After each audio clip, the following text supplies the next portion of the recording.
Brought to you by Dogra A1 Digital Hearing Aid Center Jammu, offering special discounts for senior citizens and reimbursement scheme for government employees.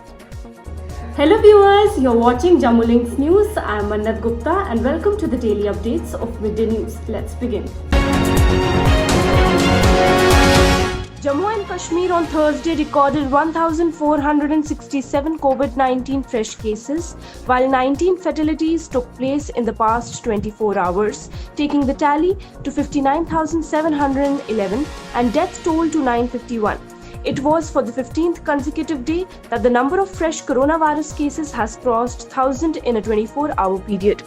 There are 20,239 active COVID-19 cases, while 38,521 patients have recovered so far. President Ramnath Kovind on Friday accepted the resignation of Shiromani Akali Dal leader Harsimrat Kaur Badal, who resigned from the Union Council of Ministers last evening. Furthermore, the President has directed Narendra Singh Tomar to take the additional charge of the Ministry of Food Processing Industries. On Thursday, Harsimrat had resigned from the Union Cabinet, displaying her opposition to the three agriculture-related bills. India's COVID-19 case tally crossed 52 lakh mark with a spike of 96,424 new cases and 1,174 deaths in the last 24 hours, said Union Ministry of Health and Family Welfare on Friday. The total case tally in the country stands at 52 lakh 14,678, including 10 lakh 17,754 active cases, 41 lakh 12,552 cured or discharged or migrated, and 84,372 deaths. Army Chief General M.M. Naravane on Thursday arrived in Srinagar on a two-day visit and took a first-hand assessment of the situation along the line of control in North Kashmir. During his interaction with soldiers deployed in the high-altitude areas, he appreciated their high morale and complimented them on their response to Pakistan's ceasefire violations. He appreciated the high level of coordination amongst all government agencies towards maintaining peace in the valley and efforts to reach out to the people to overcome the challenges due to COVID-19 pandemic.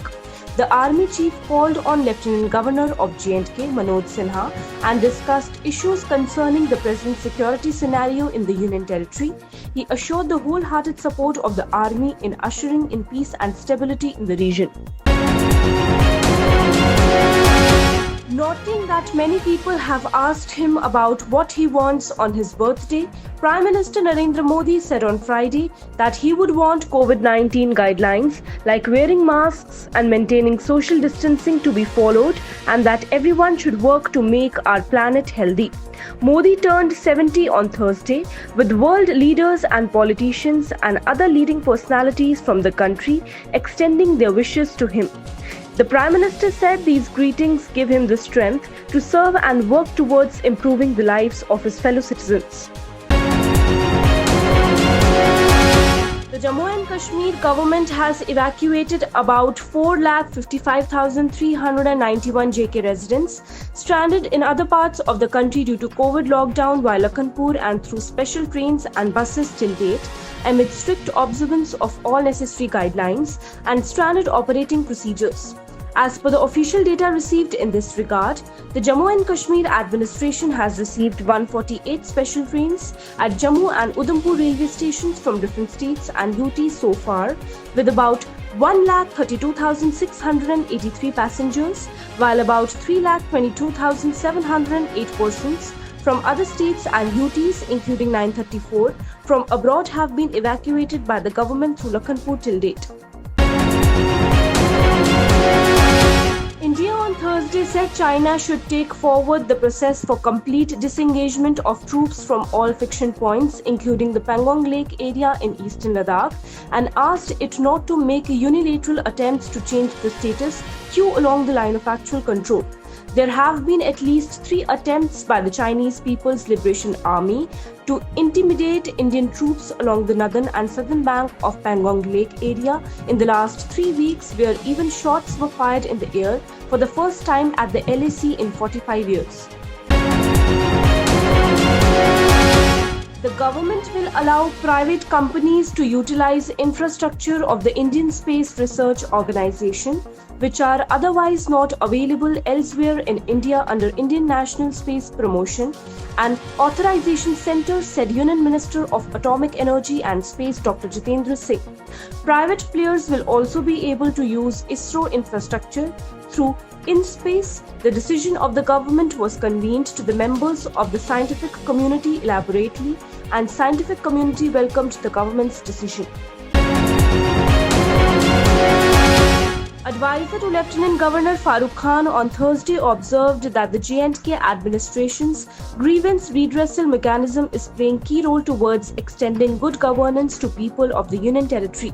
Advisor Khan, while interacting with various public deputations and individuals at weekly public hearing at the LG's grievance cell Church Lane, took stock of the demands and problems. Advisor assured the deputations and individuals that all their genuine issues would be taken up with the concerned quarters on priority basis for speedy redressal. In a marathon preparatory budget meeting cum workshop conducted by the Finance Department, the Chief Secretary of J&K, BVR Subramaniam, has directed the district administration to make panchayats and local bodies the units of their respective plan formulation as per the 73rd and 74th Amendment of the Constitution. The Chief Secretary emphasized that all plans should be the sum total of the needs and aspirations of people and represent their suggestions as well. He maintained that it will ensure creation of assets that are conceived by locals and therefore has a greater sense of ownership attached to them. Secretary Disaster Management, Relief, Rehabilitation and Reconstruction Simrandeep Singh, who is also in charge Secretary for Monitoring Development Works in Kulgam District, chaired a meeting of officers to review development scenario of the district, besides taking stock of measures being put in place to contain the spread of COVID-19 virus. Secretary also distributed domicile, income, RBA certificates, job cards, driving licenses and agro machinery among the beneficiaries here at Kulgam. He also distributed educational assistance of Rs 25,61,000 among the registered beneficiaries of Labour Department as part of ongoing Jan Abhiyan program. The Chief Secretary BVR Subramaniam on Thursday chaired the 8th meeting of State-Level Sanctioning and Monitoring Committee of Pradhan Mantri Awas Yojana Urban Mission. The Chief Secretary reviewed the progress achieved under the 4 verticals of PMAYU, namely beneficiary-led individual house construction or enhancement, affordable housing in partnership, credit-linked subsidiary scheme, and in-situ slum redevelopment. It was informed that as per the revised survey, the Department of Housing and Urban Development has sanctioned 55,155 houses under these 4 verticals.